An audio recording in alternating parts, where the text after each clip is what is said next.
변호사님 오늘 특송을 위해서 헤어스타일까지 바꾸고 네, 너무 감사한 찬양을 불러주신 김민영 집사님 가정에게 다시 한번 박수 한번 드리겠습니다. 네, 감사합니다. 여러분, 여러분이 잘 알고 있는 피카소에 관한 일화로 오늘 설교를 시작을 하려고 합니다. 파리의 한 카페에 피카소가 앉아 있었습니다. 네, 그를 알아본 한 여인이 그에게 다가가 자신을 그려달라는 부탁과 함께 돈은 원하는 대로 주겠다고 약속을 했습니다. 그녀의 간곡한 청에 피카소는 단 몇 분 만에 그녀의 모습을 그려주었습니다. 그리고 그림을 건네면서 피카소가 요구한 돈은 얼마일까요? 네, 50만 프랑이라고 합니다. 우리 돈으로 환산해 보니까 약 63만 원 돈에 해당하는 돈입니다. 여인은 깜짝 놀라서 피카소에게 따져서 물었습니다. 아니, 불과 나를 그리는데 몇 분도 걸리지 않았는데 어떻게 그렇게 많은 돈을 요구하는가? 이렇게 묻는 이 여인에게 피카소는 대답을 했습니다. 당신을 그리는 데에는 단 몇 분에 불과했지만 그러나 이렇게 당신을 그릴 수 있는 데까지는 40년이 걸렸습니다. 이런 대답을 했다고 합니다.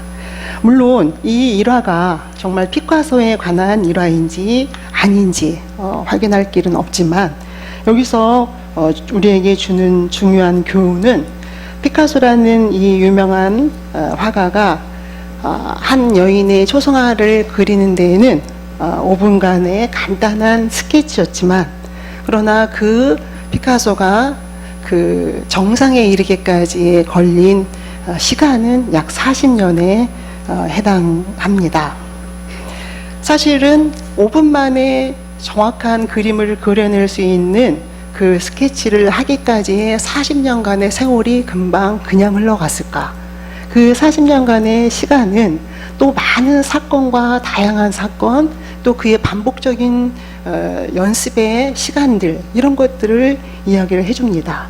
그래서 우리는 결과를 볼 때에는 5분 만에 그려낸 그림이지만 그 과정 같은, 그 과정의 모든 많은 일들을 우리는 누구라도 짐작할 수 있는 그러한 시간들이었겠죠. 우리는 그렇다면은 이렇게 멋진 인생의 한 드라마를 그려낼 수 있는 그 시점에 이르기까지의 그 40년간의 그 과정을 우리는 어떻게 평가해야 하고 그것이 우리에게 어떤 의미가 있을까? 사실 저는 설교를 준비하면서 생각해 보니까 초등학교 때인지 중학교 때인지 정확한 기억은 안 나지만 그 두 시기였을 것 같아요. 선생님한테 늘 배웠던 것은 결과보다는 과정이 중요하다, 이런 것들을 많이 배웠습니다. 그리고 실제로 그렇게 배웠으면서 또 세상에 나아가 보니 세상은 사실은 과정보다는 결과에 집중하는, 그 사람이 어떤 과정을 경험하고 어떤 시간을 보내는 것보다는 거기에 관심을 기울이기보다는 그 눈앞에 보이는 결과가 어떤 것이냐에 따라서 그 사람을 평가하기도 하는, 사실 그렇게 많이 치우쳐 있는 그런 모습을 우리는 실질적으로 현실적으로 경험을 하기도 합니다. 이런 세상에 살고 있는 우리에게 오늘 열왕기상 18장의 본문은 우리에게 어떤 말을 건네줄 수 있을까? 우리에게 이 두 부분에 대해서 어떤 선한 또 최선의 길을 이야기해 줄 수 있을까? 함께 생각을 해보려고 합니다. 오늘 함께 읽은 이야기는 이렇습니다. 하나님께서는 북이스라엘의 아합과, 북이스라엘을 통치하고 있는 아합이라는 왕과 또 그의 아내가 되는 이사벨이라는 그 여왕이겠죠. 이 두 사람이 이스라엘의 국민에게, 이스라엘 백성들에게 행하는 그런 죄악을 볼 수가 없어서, 보고만 있을 수가 없어서 여기에 맞서 북이스라엘의 심각한 가뭄과 기근을 엘리야를 통해서 전달을 합니다. 이게 우리가 앞부분에서 지난주에 함께 다뤘던 본문에서 있었던 이야기입니다. 이렇게 북이스라엘의 그 가뭄과 기근을 엘리야를 통해서 하나님께서 아합 왕에게 전한 후에 실제로 3년간의 가뭄과 기근이 지속되었습니다. 가뭄이 지속되는 3년 동안 엘리야는 어디에 있었을까요? 무엇을 하고 있었을까요? 사실 엘리야는 그 아합 왕의 보복에 피해서, 보복이 두려워서 숨어 지내는 그런 3년간의 시간을 보냈습니다. 그리고 3년간의 시간을 보내고 3년이 지난 이후에 하나님께서 다시금 엘리야에게 나타나 이번에는 다른 하나님의 계획과 메시지를 아합 왕에게 전달하게끔 합니다.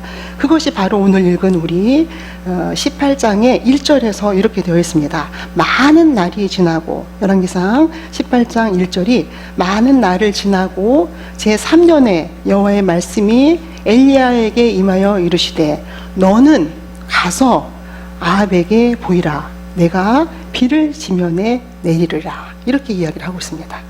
아합에게 이제는 다른 하나님의 계획을 엘리야가 전하도록 하는, 3년간 숨어 지내면서 가뭄과 기근의 시간을 보낸 엘리야는 이제 아합 왕에게 비로소 북이스라엘의 가뭄과 기근이 사라지고 비를 내리겠다고 하는 하나님의 계획을 전하게 됩니다. 북이스라엘의 모든 백성이 엘리야만을 제외하고 아합 왕과 또 그가 섬기고 장려했던 바알신, 또 바알신앙이라고도 우리는 얘기할 수 있겠죠. 바알신앙에 편승해서 종교적인 타락의 길을 걷고 있을 때 이에 대한 징계로 3년간의 가뭄의 고통을 겪으면서 그들은 우매한 백성처럼 이 3년간의 가뭄으로 삶이 너무나 피폐하고 고단하고 고통스러운데 이 가뭄의 재앙이 무엇으로부터 비롯됐는지, 정말 바알 신앙에 편승해서 종교적인 타락의 길을 걷고 있었던 자기들 자신들에게 책임이 있는지조차도 인식하지 못하며 살아갔던 그런 이스라엘 백성들에게, 그리고 또 그러한 백성들의 피폐한 삶을 야기시켰던 아합 왕에게 이제 엘리야는 찾아가게 됩니다. 아무런 안전장치도 없이 그를 만나자마자 혹은 죽음에 이를 수도 있는 그런 위험한 상황에 하나님의 또 다른 계획을 들고 아합 왕을 찾아가는 엘리야를 보게 됩니다. 그런데 그 엘리야가 이 아합 왕을 찾아가는 이유는 그렇게 너희들이 섬겼던 바알 신앙이 이 가뭄, 3년간의 삶을 피폐하게 만드는 가뭄을 해결할 수 있는 것인지, 아니면 내가 섬기는 하나님이 이 가뭄을 해결할 수 있는 것인지 우리 한번 증명해 보자. 우리 하나님은 이미 이 3년간의 가뭄을 걷어내고 비를 내리기로 작정을 하셨는데 그것이 바로 우리 하나님이라는 것을 보여주고자 하는 그러한 하나님의 계획을 들고 아합 왕을 찾아가게 되는 엘리야의 모습을 보게 됩니다. 어떻게 이 엘리야는 이렇게 하나님의 그 놀라운 뜻을 아무런 안전장치도 없이, 자기 자신을 지킬 수 있을 거라는 안전장치도 없이 아합 왕에게 나설 수 있었을까? 결과를 보면은 정말 해피엔딩입니다. 이제 3년간의 가뭄을 걷어내고 비를 내리게 한다는 하나님의 뜻을 전하는 것이고, 그런데 하나님의 뜻을 전하되 한 가지 전제 조건이 있다. 너의 신앙인 바알신이 그 일을 해내는지, 우리 하나님이 그 일을 해내는지를 한번 겨루어 보자. 이러한 놀라운 갈멜산의 결투에 임하게 되는 엘리야의 모습을 보게 됩니다. 그래서 우리는 그러면 이 결투를 어떠한 방식으로, 또 어떠한 진행 방식으로 해낼 것인가를 엘리야가 제안을 하게 됩니다. 우리 각각 제물이 되는 송아지 한 마리씩을 준비해서, 한 마리는 너네 바알신을 섬기는 400명에 이르는 바알 선지자들과, 그리고 또 이사벨이 섬기는 이사벨의 또 선지자들과, 이렇게 이 한 마리의 송아지를 두고 비를 내리게 할 수 있는지, 아니면 내가 드리는, 하나님께 드리는 제물인 송아지를 통해서 비를 내릴 수 있을 수 있는지를 한번 겨루어 보자는 게 이제 엘리야가 내민 그러한 제안이었죠. 자, 싸움이 어떻게 되었을까요? 그렇습니다. 여러분들이 이미 들어서 알고 있고 여러분이 또 짐작할 수 있는 것처럼 이제 엘리야의 제안에 따라서 바알신을 섬기는 바알의 선지자들은 그렇게 제물을 놓고 자기들이 섬기는 신을 부르기 시작했습니다. 많은 시간, 하루가 지나는 시간이 되어도 그 제물에 불이 붙지 않는 일이 벌어지자 그 선지자들은 자기 몸을 해하는, 자해하는 그런 자해극으로 또 치닫게 되는, 그러나 그럼에도 불구하고 그들의 신이 응답하지 않는 그러한 내용이 오늘 18장에서 전해지고 있습니다.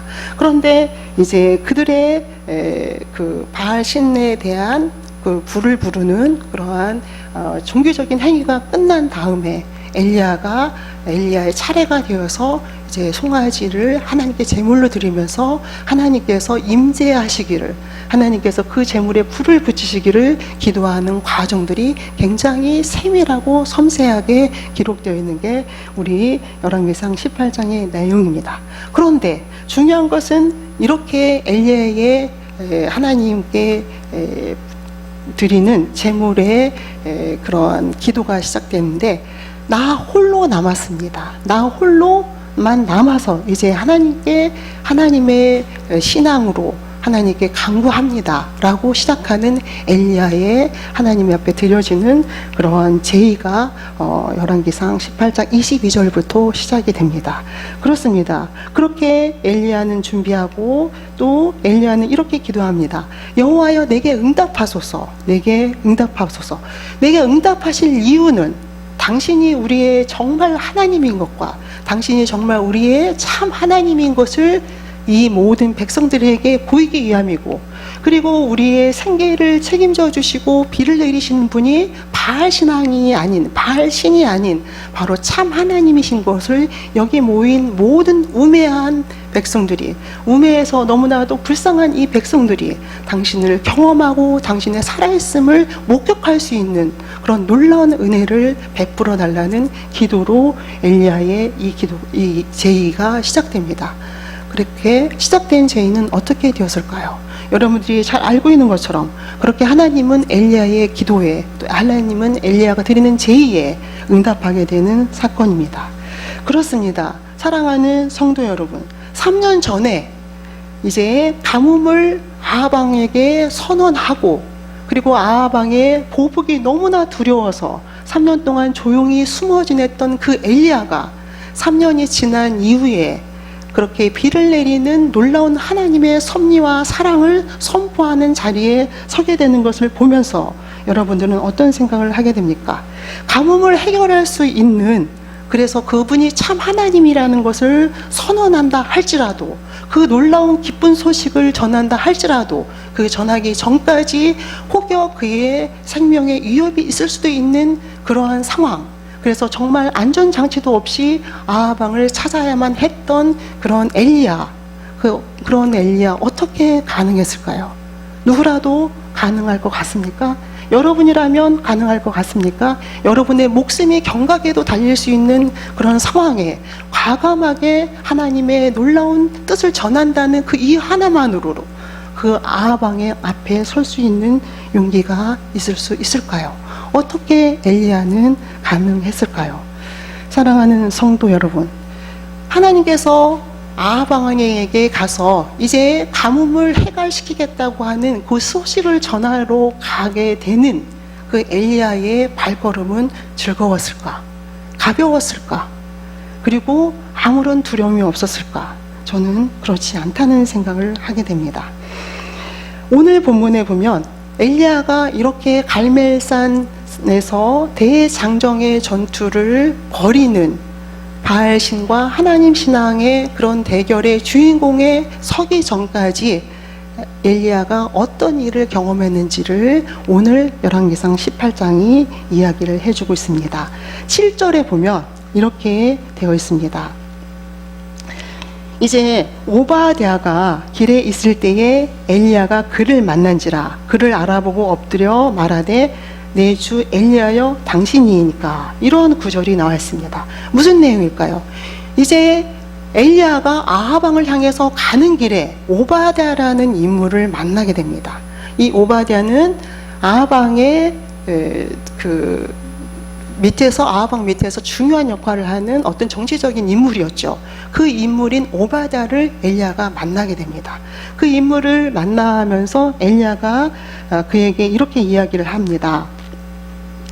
이제 오바댜가 엘리야를 만나면서 엘리야에게 당신입니까?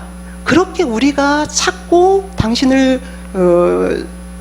지명수배했던 그 인물 엘리야 당신입니까? 라는 그런 아는 체를 하는 오바댜에게 이제 엘리야는 이렇게 이야기합니다.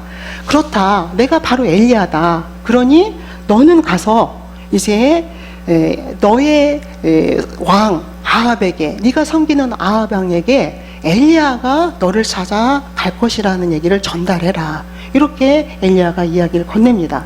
그렇다면은 아합 왕에게 엘리야가 살아있다는 것을 하라는 거예요. 전하라는 거예요. 그리고 숨어 있었던 그 엘리야가 드디어 나타났다는 것을 전하라는 그런 부탁을 엘리야로부터 들은 오바댜의 모습을 보게 됩니다. 그럼 오바댜는 어떻게 할까요?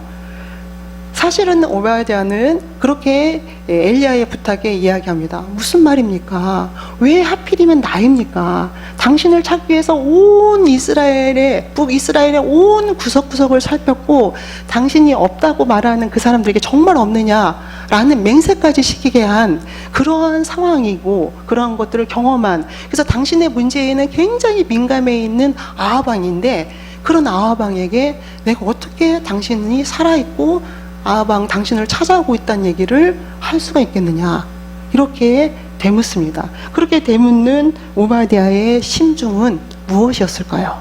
두려운 거예요. 왜 두려웠냐면 내가 정말 아합 왕에게 엘리야를 보았다라고, 엘리야가 당신을 찾아오고 있다라고 전하는 사이에, 그 사이에 엘리야 당신이 또 어디론가 숨어버린다면 나는 그 일을 어떻게 책임지겠느냐, 나는 내 목숨을 잃을 수도 있다. 그래서 나는 절대 그렇게 하기가 어렵다. 그렇게 얘기를 합니다. 그러면서 그 뒤에 더 덧붙이는 이야기가 있습니다. 사실은 나는 어떤 사람이냐고 하면, 내가 왕년에 어떤 사람이었냐고 하면 나는 여호와의 종이었다.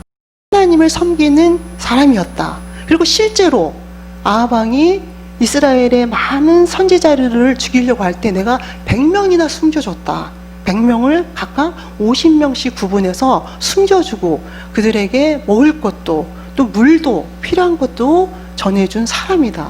내가 그렇게 여호와를 섬겼고 여호와를 섬기는 사람들을 돌본 그러한 사람인데 왜 내가 당신의 그런 뜻을 전하면서 목숨의 위협을 느껴야 하느냐. 나는 그래도 여호와를 섬기는 사람인데, 이렇게 얘기를 하고 있는 것을 보게 됩니다. 사랑하는 성도 여러분, 여러분들이 지금 여러분들의 놀라운 일들을, 굉장히 중요한 일들을, 또 하나님께서 맡기신 일들을 행하는 그런 과정 속에서 오바댜라는 인물을 만나게 될 때 어떤 생각이 들 수 있을까요?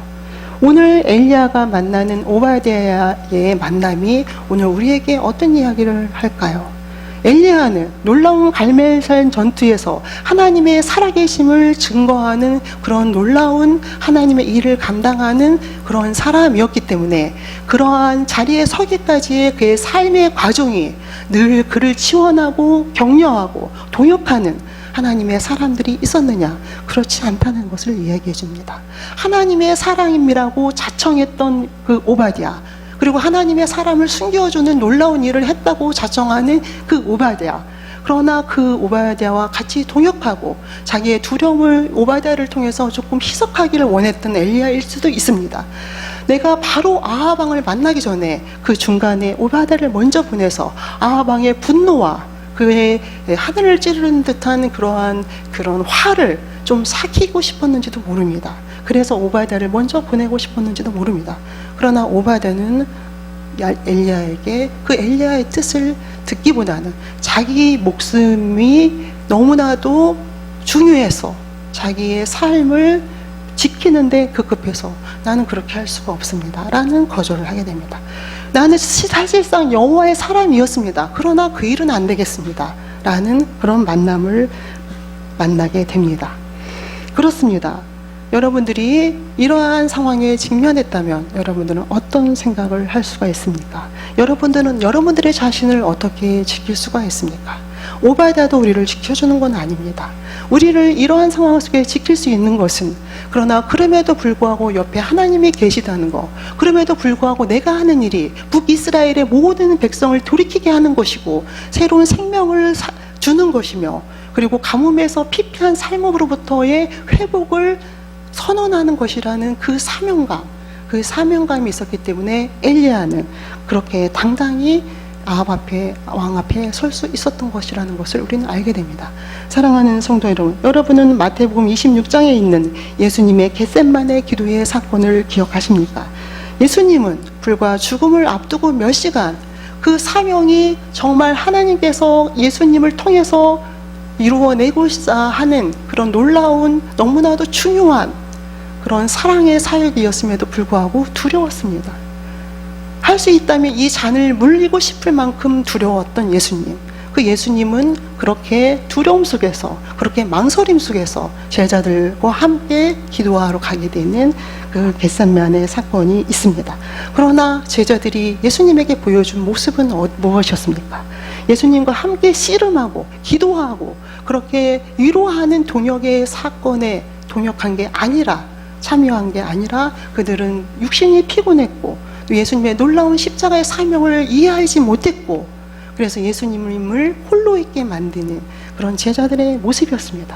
사랑하는 성도 여러분, 이러한 제자들의 모습, 예수님 앞에 선 이 제자들의 모습, 엘리야 앞에 선 이 오바댜의 모습, 우리는 어디에 있습니까? 우리가 때로는 엘리야일 수도 있고 때로는 우리는 오바댜일 수도 있고 예수님의 제자일 수도 있습니다.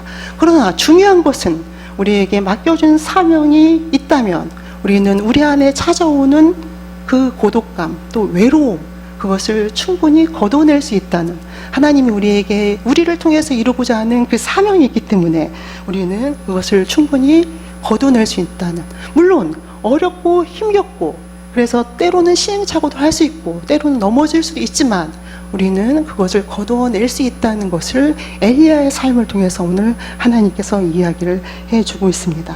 사랑하는 성도 여러분, 그렇게 오바댜의 만남을 경험하고 그런 과정을 겪고 엘리야는 비로소 갈멜산 전투에 서게 됩니다.